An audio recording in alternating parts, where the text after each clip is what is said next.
पुरा कवीनां गणना प्रसंगे कनिष्ठिकाधिष्ठित कालिदासा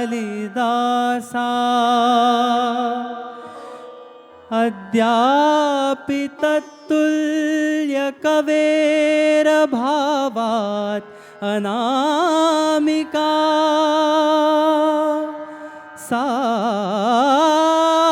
सार्थवती बभूवा।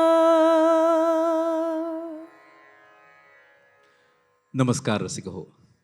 आज आषाढ शुद्ध प्रतिपदा, महाकवी कालिदास दिन. आजच्या दिवशी महाकवी कालिदासाच्या अजरामर प्रतिभेला वंदन करणं हे तर प्रत्येक साहित्यप्रेमीचं कर्तव्यच. महाकवी कालिदास म्हणजे केवळ संस्कृत साहित्याचंच नव्हे, तर जागतिक साहित्याचं एक देदीप्यमान नक्षत्रच. महाकवी कालिदासाचं साहित्य म्हणजे संस्कृत भाषेचा सुवर्णकाळच. त्याने प्रामुख्याने 7 काव्यरचना केल्या आहेत, ज्यामध्ये 2 महाकाव्य, 2 खंडकाव्य आणि 3 नाटकं यांचा समावेश होतो. त्यांपैकी रघुवंशम आणि कुमारसंभवम ही 2 महाकाव्य, मेघदूतम आणि ऋतुसंहारम ही 2 खंडकाव्य आणि मालविकाग्निमित्रम, विक्रमोर्वशीयम, अभिज्ञान शाकुंतलम ही 3 नाटकं आजही रसिकांच्या मनावर अधिराज्य गाजवत आहेत. कालिदासाच्या साहित्याची मुख्य वैशिष्ट्य म्हणजे त्याचं निसर्गाशी असलेलं अद्वैत नातं, मानवी भावनांचं अचूक चित्रण, रसाळ वैदर्भी शैली आणि त्याने वापरलेल्या अत्यंत समर्पक व हुबेहूब उपमा. आणि यामुळेच त्याला जगभरात कवी कुलगुरू असा सर्वोच्च बहुमान मिळाला आहे. आज महाकवी कालिदास दिनानिमित्त त्याच्या अत्यंत विलोभनीय अशा मेघदूतम या खंडकाव्याचा आस्वाद घेणार आहोत. प्रस्तुत करीत आहोत मेघदूतम द म्युझिकल्स. मेघदूत महाकवी कालिदासाच्या लेखणीतून साकार झालेलं एक अजोड अप्रतिम असं विरहकाव्य. निस्सीम प्रेमाच्या आर्तभावनांनी ओतप्रोत भरलेलं, विप्रलंभ शृंगाराने नटलेलं मेघदूत हे केवळ एक खंडकाव्य, शृंगारकाव्य, प्रीतिकाव्य किंवा विरहकाव्य नाही, तर भूगोल, निसर्ग, मानसशास्त्र, वास्तुशास्त्र, अध्यात्मविद्या, विज्ञान, तत्वज्ञान, संगीत, सुवचन अशा अनेक विषयांना स्पर्श करून जाणारं एक उत्तम गीतिकाव्य आहे. आणि म्हणूनच मराठीबरोबरच इतर अनेक भारतीय भाषांमध्ये, इतकेच नव्हे तर जगभरातील अनेक भाषांमध्ये मेघदूताचा अनुवाद आढळतो. खरं पाहता कालिदासाचं मेघदूत हे कल्पना आणि वास्तव यांचा सुंदर संगम आहे. हे निसर्ग वर्णनाने नटलेलं काव्य 122 श्लोकांमध्ये रचलेलं आहे. मेघदूत हे जरी एक खंडकाव्य म्हणून जगप्रसिद्ध असलं, तरी यक्षाच्या उत्कट भावनांचा अखंड असा हा काव्यरूपी झरा प्रत्येक ऋतूत आजही मानवी मनाला नखशिखांत चिंब भिजवत आहे. कालिदासाचं मेघदूत हे जरी कालातीत असलं, तरी विशेषतः वर्षा ऋतूची चाहूल लागली की विरहाने व्याकुळ झालेल्या त्या दोघांना एकमेकांची तीव्र आठवण होते आणि नकळतच पुन्हा एकदा यक्षाच्या या मेघासह आपलाही प्रवास सुरू होतो. कश्चित कांता विरह गुरुणा स्वाधिकारात प्रमत्तः शापेनास्तं गमित महिमा वर्षभोग्येन भर्तुः यक्षश्चक्रे जनकतनया स्नान पुण्योदकेषु स्निग्धच्छाया तरुषु वसतिं रामगिर्याश्रमेषु. कालिदासाच्या मानसशास्त्र पटुत्वाची चुणूक या पहिल्याच श्लोकात दिसून येते. पहिल्या शब्दातच तो वाचकाला काव्यात समरस होण्यास भाग पाडतो. कोणी एक यक्ष असं त्यानं म्हटल्याने प्रत्येक वाचक, मग तो पुरुष असो वा स्त्री, यक्षमय होऊन जातो. नवे नवे यक्षच होऊन जातो. असाच एक यक्ष ज्याला त्याच्या कर्तव्यच्युतीमुळे कुबेराने शाप देऊन 1 वर्षाच्या हद्दपारीची शिक्षा केली. त्यामुळे पत्नीविरह झालेल्या त्याने आश्रयासाठी जागा निवडली ती श्रीरामाच्या पदस्पर्शाने पावन झालेली रामगिरी पर्वताची भूमी. विरहाचे 8 महिने त्याने कसे बसे काढले.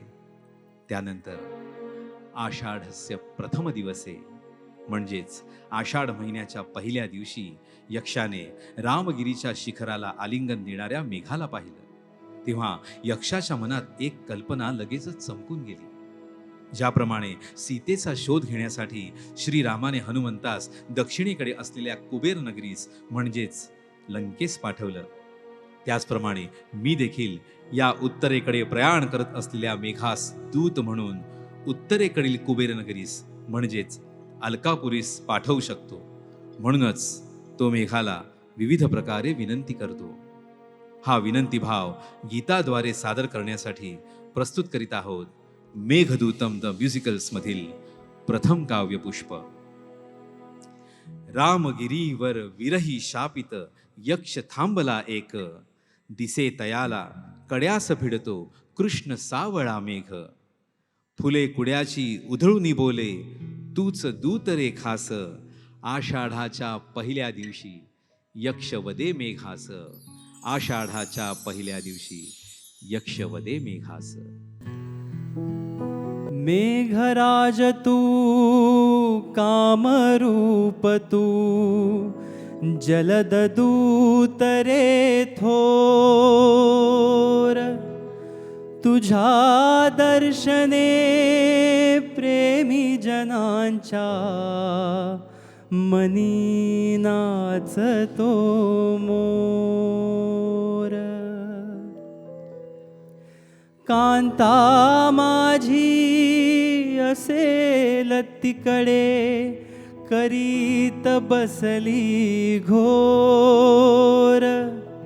वार्ता माझी कळता येईल, तिला जरासा जोर. यक्ष राजधानी सुंदरती अलकापुरी प्रसिद्ध. यक्ष राजधानी सुंदरती अलकापुरी प्रसिद्ध. तेथलाच मी यक्ष राज तो माझा धनी कुबेर.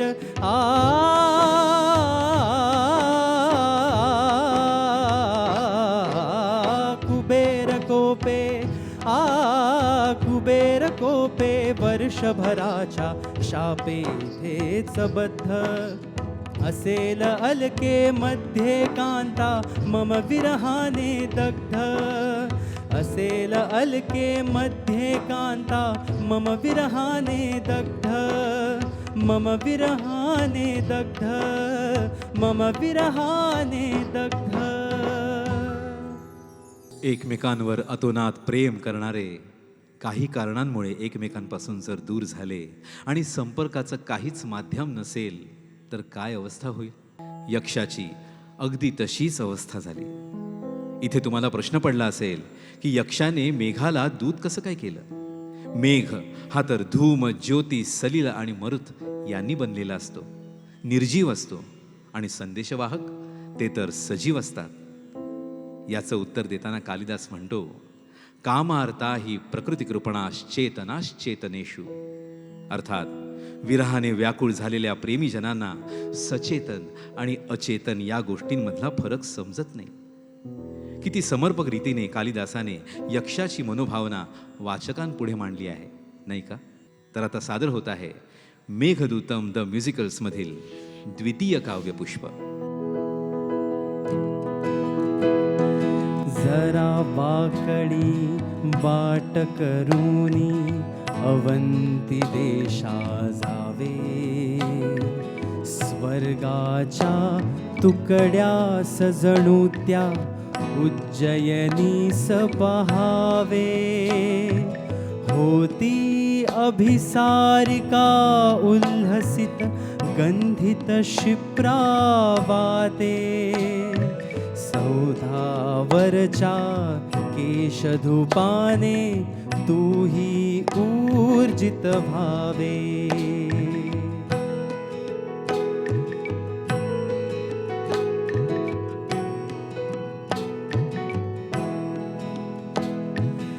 गंधवतीच्या जळात नाती तरुणी लावुनी उटी.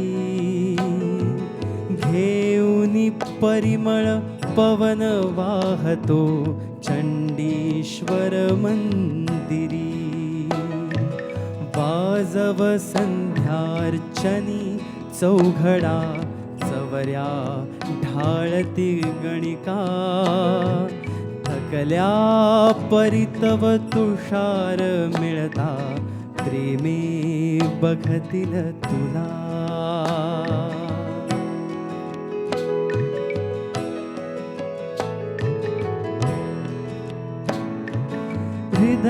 हृदयामध्ये तुला साठवी पहा गभीरा नदी. हृदयामध्ये तुला साठवी पहा गभीरा नदी. मासोळीच्या उड्या जणू की तिची नेत्र पल्लवी. कटी तटीचे नीर सरकते करवे ते नावरे. कटी तटीचे नीर सरकते करवे ते नावरे. नार अनावृत जरी मोहवी तिच्यात गुंतून ये. तिच्यात गुंतून ये. तिच्यात गुंतून ये. कालिदासाचा यक्ष हा केवळ मेघाला अलकानगरीचा मार्ग सांगत नाहीये, तर प्रवासामध्ये त्याची पंच ज्ञानेंद्रिय कशी तृप्त होतील याचा सुखद अनुभव देण्याचाही तो प्रयत्न करत आहे. याशिवाय प्रवास अधिक आकर्षक आणि आनंदी होण्यासाठी तो अनेक रंजन स्थळांचंही वर्णन करीत आहे. आणि या सुखात रंगून जाऊन तू दूत कार्य मात्र विसरू नकोस अशी आर्जवही तो करायला विसरत नाही. अगदी सहजपणे तो कैलासाच्या सर्वोच्च शिखरावर असलेल्या कुबेराच्या अलकानगरीचा पत्ता सांगतो आणि इथेच पूर्व मेघ संपतो. उत्तर मेघाचा आरंभ होतो तो दिव्य भव्य श्रीमंत नयनरम्य अशा अलकानगरीच्या वर्णनाने. सादर होत आहे मेघदूतम द म्युझिकल्स मधील तृतीय काव्यपुष्प.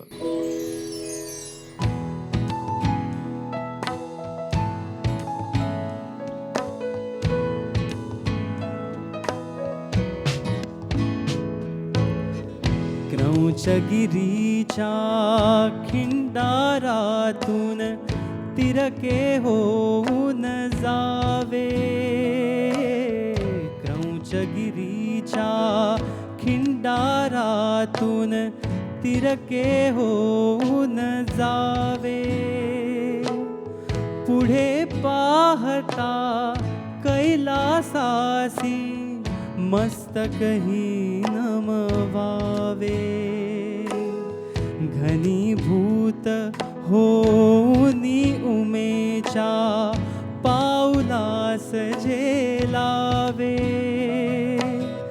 जरा पुढे ती दिसेल अलका विसावून तू घ्यावे.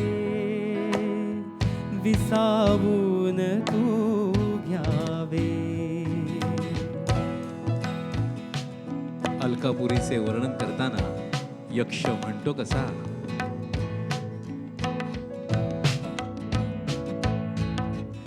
भालचंद्र सहवासे पावन चैत्ररथोद्यान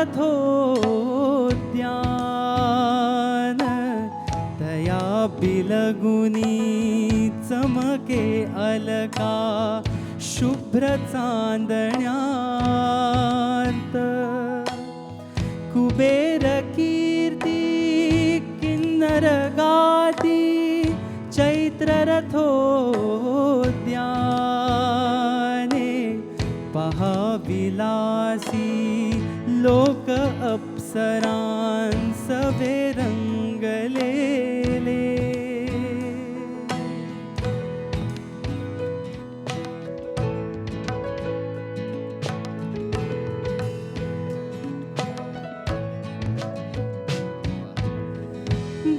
भांगांमध्ये कदंबजांच्या कानावरी शिरीष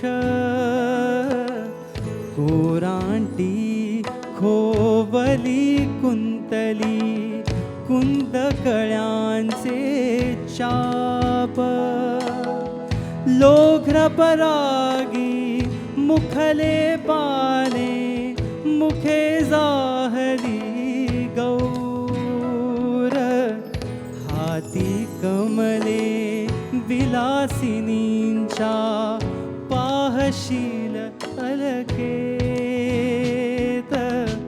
पाहशील अलकेत पाहशील अलकेत पाहशील अलकेत.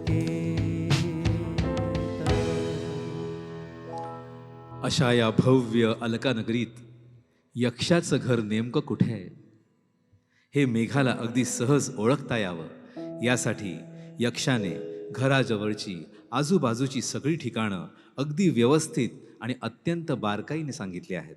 तर यापुढे सादर होत आहे मेघदूतम द म्युझिकल्समधील चतुर्थ काव्य पुष्प.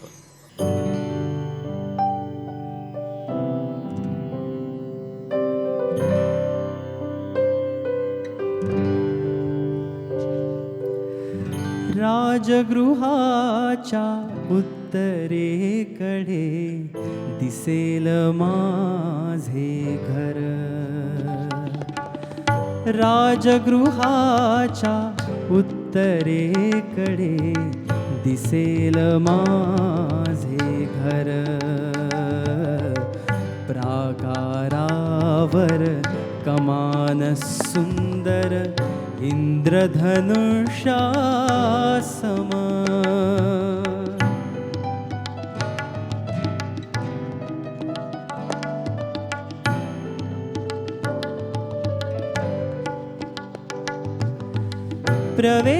प्रवेशद्वारी फुले सानुला मंदाराचा रुख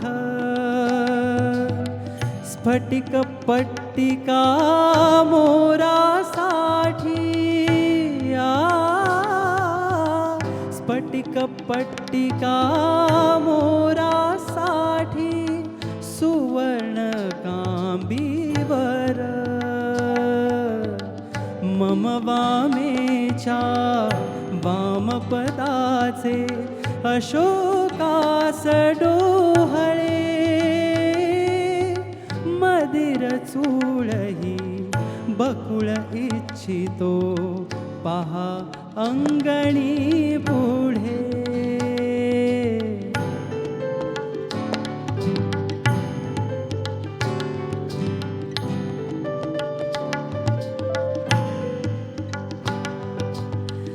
दारी तोरण उंबऱ्या पुढे शंख पद्म अंकने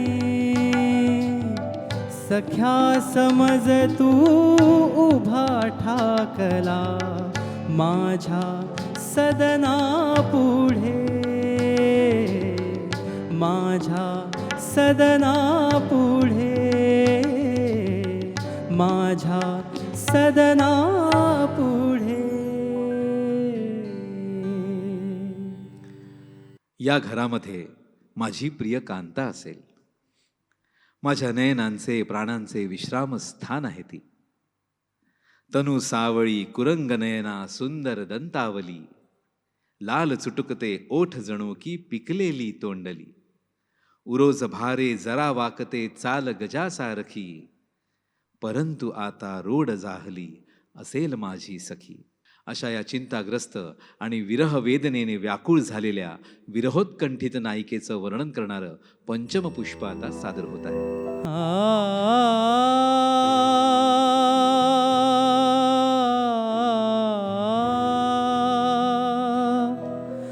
केस मोकळे डोळे रडवे, मरगळला मुखचंद्र.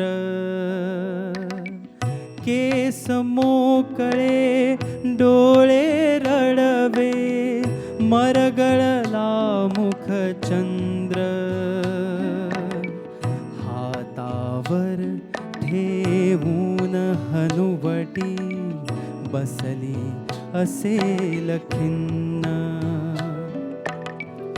तारा छेडित बसली किंवा मज दुबळ्यास चितारी. मलिन वस्त्राभूषण रहिता दिसेल कांता माझी.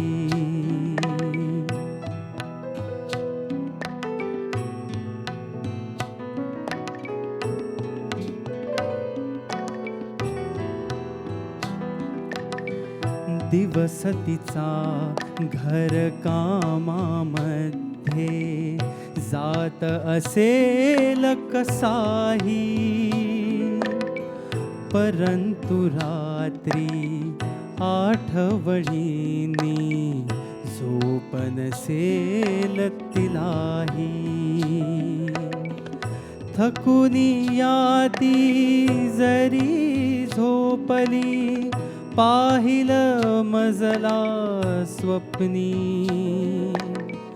गडगडू नको जरा थांब तू, सुरुदा प्रहरासाठी. सुरुदा प्रहरासाठी. सुरुदा प्रहरासाठी. यक्ष मेघाला म्हणतो कसा, तिला जर चुकून झोप लागलीच तर कृपया एक प्रहरभर थांब. राम प्रहरी खिडकीपाशी येऊन हलकेच तुझे तुषार शिंपड. तुझ्या जळाने जाई खुलताच मंद सुगंध दरवळेल, आणि त्या गंधाने जाग आलेली माझी प्रिया तुझ्याकडे सहजच पाहिल. तेव्हा मात्र गडगडाट करून माझ्या प्रियेचं लक्ष वेधून घे. ती मानिनी आहे हे लक्षात ठेव. तेव्हा अत्यंत विनम्रपणे तिला माझा संदेश दे. तिला सांग की तू माझा दूत आहेस आणि तिचा कांत म्हणजे मी सुखरूप आहे. तिला सांग की आता केवळ 4च महिने राहिले आहेत. आपली भेट आता लवकरच होणार आहे. ती कदाचित तुझ्या बोलण्यावर विश्वास ठेवणार नाही. तेव्हा केवळ आम्हा दोघांनाच ठाऊक असलेला एक प्रसंग नक्की सांग, म्हणजे तिला तुझ्यावर विश्वास बसेल.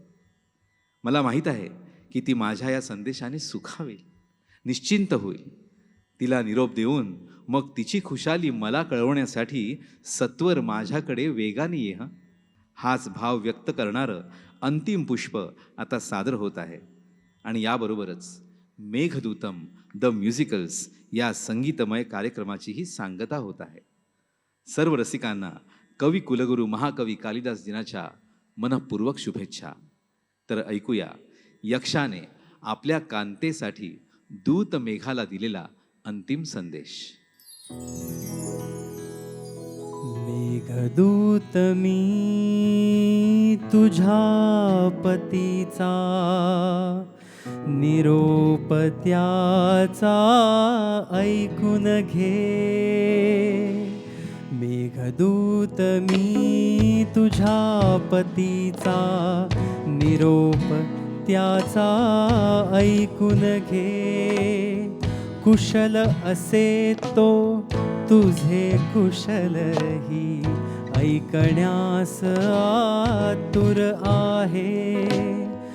विरही कष्टी तुला चितारी, धैर्यवान तो सांगतसे, सुख दुःखाचे भोग जीवनी, चक्राच्या धावे परिते.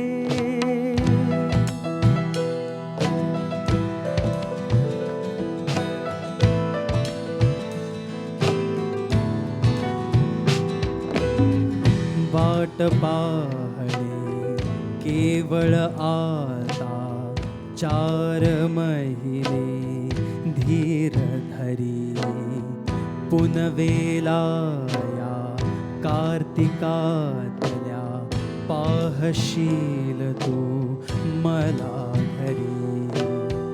मदिर यामिनी सुरत क्रीडा, भोग जीवनी भोगूया. निरोप माझ्या पत्नीला, नीटपणे तू सांगावा, नीटपणे तू सांगावा, नीटपणे तू सांगावा.